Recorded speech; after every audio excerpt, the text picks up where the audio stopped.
आत्म का ज्ञान विद्या है।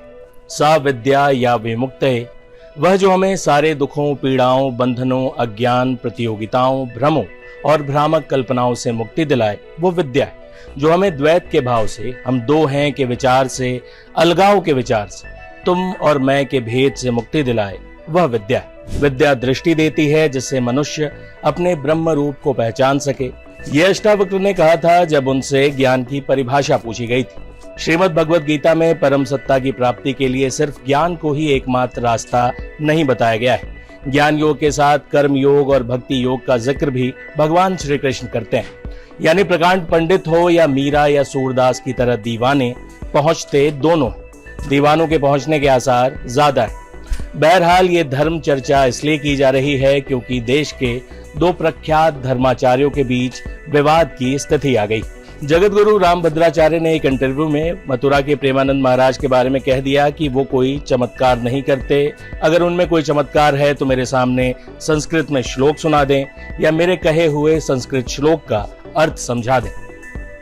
इसके बाद एक तरफ प्रेमानंद महाराज के भक्त नाराज हैं तो दूसरी तरफ दो बड़े धर्माचार्यों के बीच विवाद को लेकर हर कोई आश्चर्य में है।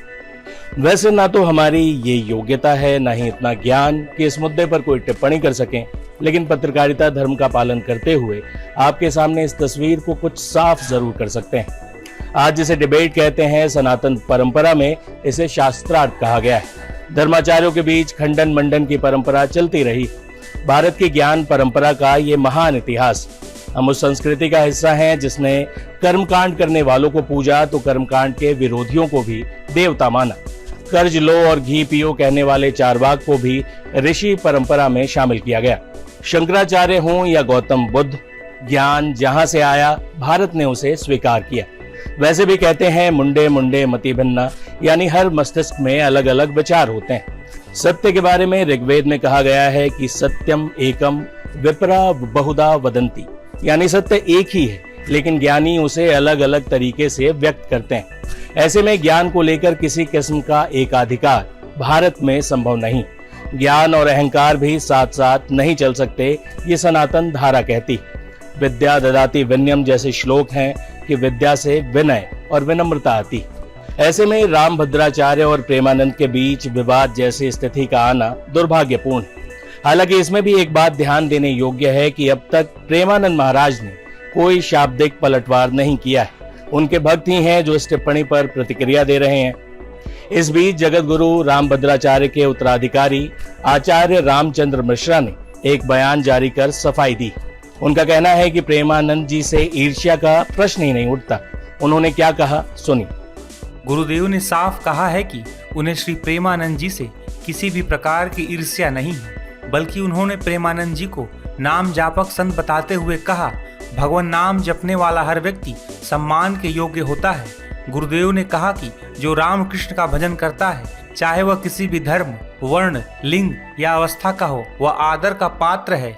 हम सालबेग को अपना मानते हैं तो श्री प्रेमानंद जैसे संत को पराया कैसे मान सकते हैं।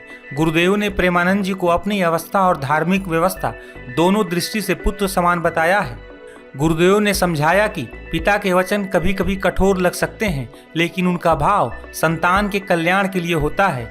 जगत गुरु सबके गुरु होते हैं, प्रजा उनके लिए संतान समान है। ऐसे में किसी भी सनातनी का हित मेरा उद्देश्य कभी नहीं रहा। आचार्य चाणक्य का उल्लेख करते हुए गुरुदेव ने कहा, पुत्र और शिष्य को सदैव सचेत करते रहना चाहिए। मीठे वचन सुनाने से धर्म का नाश हो जाता है। गुरुदेव ने याद दिलाया कि तुलसी पीठ में आने वाला हर संत की सेवा भोजन, वस्त्र और आवास से की जाती है। विद्यालय और विश्वविद्यालयों के माध्यम से शिक्षा का प्रसार किया जा रहा है। प्रवचनों और ग्रंथों के जरिए संस्कारों का बीजारोपण हो रहा है। गुरुदेव ने कहा कि मैं चमत्कारों में नहीं, पुरुषार्थ में विश्वास करता हूँ। धर्मशास्त्रों में जनता की रुचि बढ़े, इसके लिए मैं सतत प्रयत्नशील हूँ। मेरी अधिकांश दिनचर्या आज भी पढ़ने और पढ़ाने में व्यतीत होती है। आजकल चैनल अपनी टीआरपी के लिए संतों की बातों को तोड़ मरोड़ कर पेश कर रहे हैं। इससे श्रद्धालुओं के मन में भ्रम फैलता है। राम मंदिर के लिए गवाही देने से लेकर 200 से अधिक ग्रंथ लिखने तक मेरा कार्य सदैव सनातनियों के कल्याण के लिए रहा है। ऐसे में ईर्ष्या या अहंकार जैसे शब्दों का प्रयोग अनुचित है। घर के बुजुर्ग यदि कटु वचन भी कह दें तो क्या हमें भी कटुता से जवाब देना चाहिए? इस पर हर किसी को सोचने की जरूरत है। वही इस पूरे विवाद पर तमाम धर्माचार्यों और संतों का क्या कहना है, ये भी देख लेते हैं। देखिए, प्रेमानंद महाराज जी तो एक बहुत बड़े दिव्य संत हैं। इन्होंने जो बयान दिया है रामभद्राचार्य जी ने, वो बहुत ही गलत बयान दिया है। ऐसे संत के बारे में ऐसी द्वेष भावना रखना, ये तो बहुत ही चिंता का विषय है। रामभद्राचार्य जी बड़े संत हैं, मानते हैं, लेकिन वो अहंकारी संत हैं।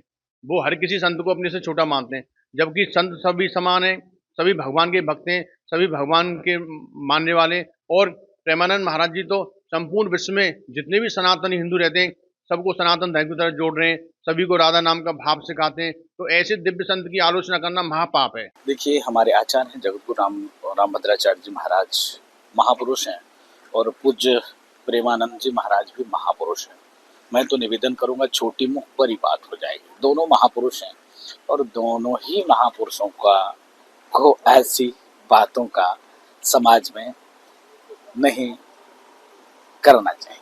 इस प्रकार से समाज में क्या है कि बहुत तेजी से जो लेफ्ट टाइप के लोग हैं, जो सनातन द्रोही लोग हैं, वो इस चीज को इस प्रकार से फैला रहे हैं जिसका जवाब नहीं। इसके नाते दोनों महापुरुषों के श्री चरणों में नाक रगड़ के दंडवत प्रणाम है। इस प्रकार से बात बाहर नहीं आनी चाहिए। इस मुद्दे पर आप क्या सोचते हैं, अपनी राय हमें कमेंट बॉक्स में जरूर दें।